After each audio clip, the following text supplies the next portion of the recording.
오늘 수업 시작하도록 하겠습니다. 오늘은 벌써 10번째 시간이네요. 학교교육과 불평등 중에서 학교 선택권에 대한 주제로 얘기해 보도록 하겠습니다.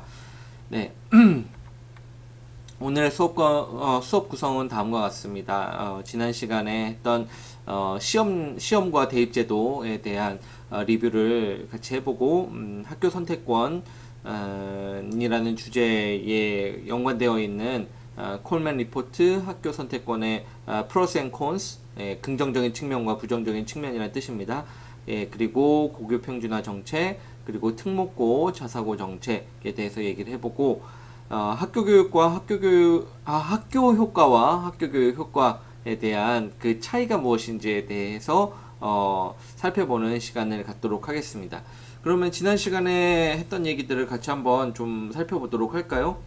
보시면 학교의 선발 기능은 우리가 기능론에서 얘기한 능력주의 사회관에 입각해서 능력 있는 사람들을 적재적소에 배치하는 기능을 교육에서 교육제도를 통해 실시한다는 점을 생각을 해보시면 되겠습니다. 그래서 사회화의 기능도 중요하지만 그 사람들의 능력이 가지각색이니까 다양한 능력들에 맞는 적합한 직업을 갖도록 해주는 기능이 학교 교육의 선발 기능이라고 볼 수가 있을 거고요.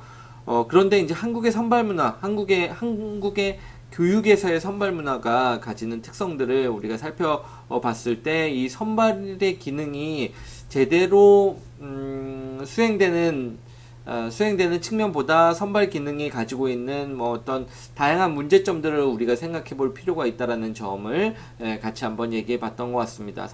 한국의 선발 문화의 특징을 이렇게 정리를 해보면 입학 단계의 선발을 중시함으로써 어떤 과정이나 결과를 굉장히 좀 간과할 가능성이 굉장히 높다라는 점, 그리고 상급 학교에 의한 선발이 일어나기 때문에 특히 이제 대학 입시에 있어서 고등학교 교육 과정이 대학 입시에 따라서 굉장히 많이 좌우될 수 있다는 점, 이것도 역시 고등학교의 교육 과정이 굉장히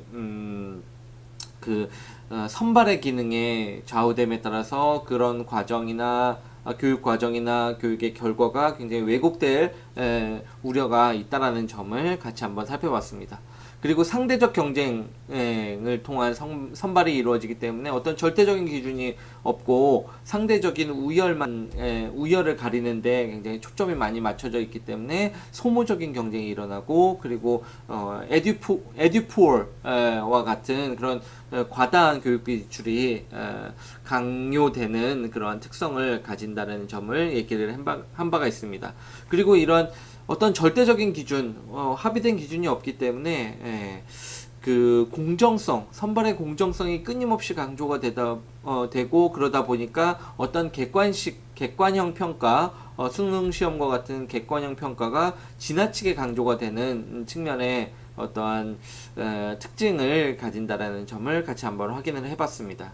그리고 이제 그러한 문화와 함께 시험의 어떤 순기능과 어떤 역기능에 대해서 같이 한번 살펴봤고요. 대학 입시 제도에 대해서는 이제 고등교육이 이제 굉장히 보편화되는 그러한 흐름에도 불구하고 우리가 OED 모형을 통해서 고등교육에 대한 대학교를 진학하는 것이 얼마만큼 사회경제적인 지위를 획득하는데 중요하게 여전히 인식되고 있는가라는 점을 생각을 해보면서 이 Social Origin, 가정 배경 혹은 사회 계층, 가정의 사회경제적 배경이 그 Destination에 직접적인 영향을 미치기도 하고, Education을 통해서 영향을 간접적으로 미치기도 하는데, 우리가 좀 더 바람직한 사회가 되기 위해서는 O에서 D로 가는, 여기다 쓸까요? O에서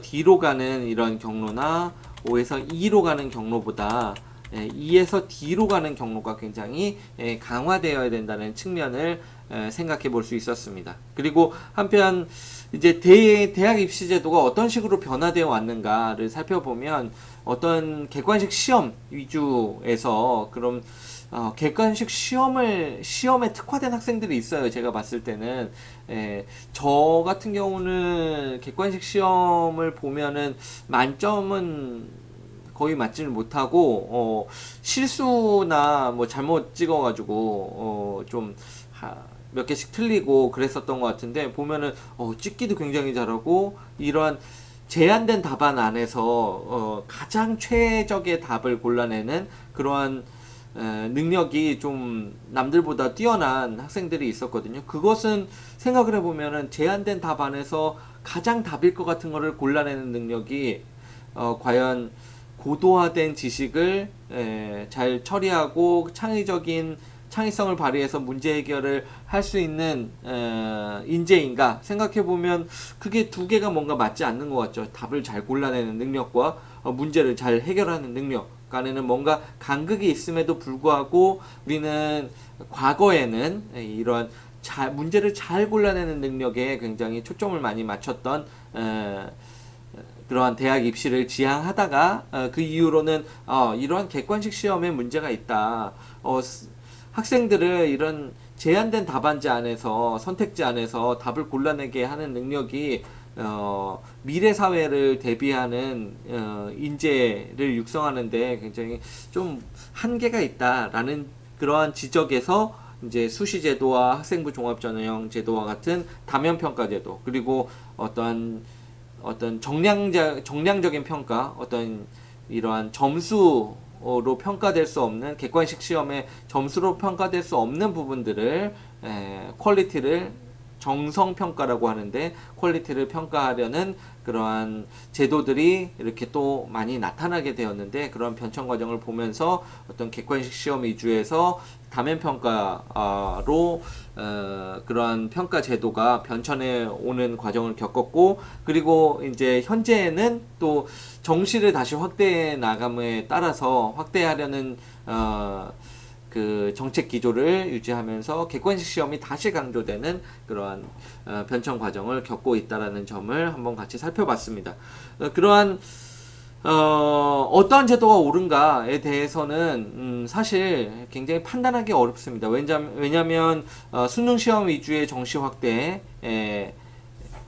또 어떤 긍정적인 측면과 부정적인 측면이 동시에 존재하고 학종을 강화하려는 움직임에도 학생부 종합전형이 가지고 있는 좋은 점과 나쁜 점, 좋은 점과 어떤 문제점이 확연하게 갈리기 때문이죠. 그렇기 때문에 어떤 제도가 더 옳은가, 어떤 제도가 더 맞는가를 따지기보다 따지는 것도 중요하지만 그 각 제도가 가지고 있는 장점이 뚜렷하기 때문에 그 두 가지 제도를 얼마만큼의 비율로 유지를 할 것인지에 대한 지속적인 논의가 현재처럼 계속 필요하다고 봅니다. 그런데 문제가 되는 것은 어떤 정치권이나 아니면은 어떤 정부의 그러한 기조대로 이러한 교육제도, 대입제도가 비율 조정이 되는 것은 바람직하지 않다라는 점을 우리가 생각을 해볼 수 있어야 되겠습니다. 우리 대중들이라고 하면 좀 그런가요? 우리 일반 시민들이 모두 생각하는 바를 다 반영할 수 있는 그런 적절한 비율을 유지하는 시도가 시일이 다소 걸리더라도 그런 논의들이 좀 치열하게 이루어져서 조금이라도 더 많은 사람들이 공감할 수 있는 대입제도가 운영되는 것이 필요할 것 같다라는 생각을 한번 해보고요. 여러분들의 생각도 아마 수시과제를 통해서 얘기를 하신 분들이 있을 것이라고 봅니다. 한번 제가 확인을 나중에 해볼 수 있도록 하겠습니다. 네, 오늘의 주제는 뭔가요? 학교 선택권입니다. 학교 교육의 불평등, 학교 교육과 불평등을 얘기할 때 학교 선택권 이라는 주제로 다시 또 얘기를 해보려고 합니다. 그럼 학교 선택권이라는 거는 무엇인가를 알고 넘어가야지만 학교 선택권이 어떤 불평등의 문제와 어떻게 연결이 될 수가 있는가를 생각을 해볼 수가 있겠죠. 학교 선택권은 이렇게 정의할 수가 있습니다. 자녀에게 가장 적합한 학교를 선택할 수 있는 부모의 권리라는 것이죠. 부모의 권리라는 점이 굉장히 중요하다고 볼 수가 있습니다. 자녀가 선택할 수도 물론 있겠지만 우리가 인간 자본을 내 개념을 통한 어떤 교육의 특성을 살펴봤을 때 본인이 선택하는 것이 아니라 대리자, 부모가 교육 투자를 선택한다라는 점에서 교육의 특성이, 교육 투자라는 특성이 나타난다고 했는데 학교 선택권에서도 마찬가지입니다. 선택을 해서 선택의 결과를 받아들이는 것은 사실 학생인데 선택을 할 수 있는 권한은 거의 부모에게 있는 것이 현실입니다. 그렇기 때문에 부모가 선호하는 선택의 기준이 가장 중요합니다. 부모가 선택하는 기준이라는 것은 결국 자녀가 학교 교육을 받아서 미래에 성공할 수 있느냐. 그 말은 결국 자녀의 사회 경제적 지위가 교육을 통해서 상승 이동될 수 있는가? 그 말은 좋은 대학에 진학할 수 있는가? 의 문제로 이어질 가능성이 굉장히 높다라는 것이죠. 학교 선택권이 이라는 것은 좋은 대학교에 가기 위한 교육을 잘 시행하는 학교를 선택할 수 있는 권리로 이렇게 좀 이해가 될 가능성이 굉장히 높다라는 측면을 우리가 좀 생각을 해보고 그 학교 선택권에 대해서 논의를 해야 되겠습니다. 그리고 학교 선택권, 누구나 이렇게 좋은 선택을 할 수 있으면 다행인데 선택에 있어서는, 선택을 하기 위해서는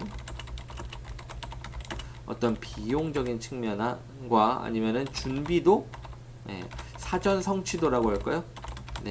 사전 성취도의 문제가 발생을 하고, 사전에 중학교 때 공부를 잘하려면은 아무래도 교육에 대한 투자가, 사적인 투자가 굉장히 많이 이루어져야 될 필요가 있을 겁니다. 그리고 좋은 고등학교에서는 안타깝게도 고등학교부터는 무상교육이 전적으로 100% 실현되는 것은 아니기 때문에 어느 정도의 비용적인 부분도 더 좋은 교육을 위해서는 필요할 수도 있습니다. 그렇기 때문에 비용과 준비도가 요구되고, 따라서 계층 간의 선택권의 차이가 나타날 가능성이 높다라는 점을 우리가 생각해 볼 수 있어야 되겠습니다. 어떤 기준에 의해서 가장 적합한 학교를 선정하는가? 그래서 말씀드렸듯이 이러한 기준에 의해서 선택이 이루어질 가능성이 굉장히 높다라는 점을 우리가 학교 선택권이라는 개념을 얘기를 할 때 한번 생각을 해볼 수 있어야 되겠습니다. 이론적으로는 학교 선택권이라는 것이 평등이라는 개념과 굉장히 좀 대립되는 측면이 있습니다. 평등이라는 개념은 사실 누구에게나 양질의 교육을 받을 수 있는 권리가 주어져야 된다라는 측면에서 평등이라는 개념을 우리가 생각을 해봤죠. 결과의 평등에서는 더 나아가서 기회뿐만 아니라 어떤 기회나 과정뿐만 아니라 결과까지도 어느 정도 보정이 필요하다. 좀 나쁜 결과를 받아들일 가능성이 굉장히 높은 사람들에게는 더 많은 지원이 이루어져야 된다라는 얘기가 진행됐다면, 선택권이라는 얘기가 나올 때는 그것도 너의 선택이지.